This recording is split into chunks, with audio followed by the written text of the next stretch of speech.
ఒక శిశువు రాజు అవ్వాల్సింది. నదిలో వదిలేయడంతో చరిత్రలో మిగిలిపోయిన ఒక పోరాట యోధుడిగా మాత్రమే మనకు గుర్తున్నారు. ఆయనే కర్ణుడు. ఈ పేరు వినగానే మనకు గుర్తొచ్చేది గొప్ప యోధుడు. అతని కథ కేవలం యుద్ధంతో కాదు, విధి వంచిన ఒక దురదృష్టకర జన్మతో మొదలయ్యింది.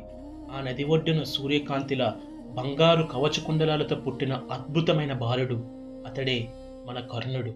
కానీ ఆ క్షణంలో ఆ శిశువుకు తల్లి లేదు, తండ్రి లేడు, తనని ఒడిలో పెట్టుకునే చెయ్యి కూడా లేదు. కుంతీదేవి భయం, సమాజం, అపకీర్తి అంటూ ఈ 3 కారణాల వల్ల తన బిడ్డను నదిలో వదిలేసింది. కానీ ఆ చిన్నారి ఏడవలేదు. ఆ నది మాత్రమే అతని కన్నీళ్లను చూసింది.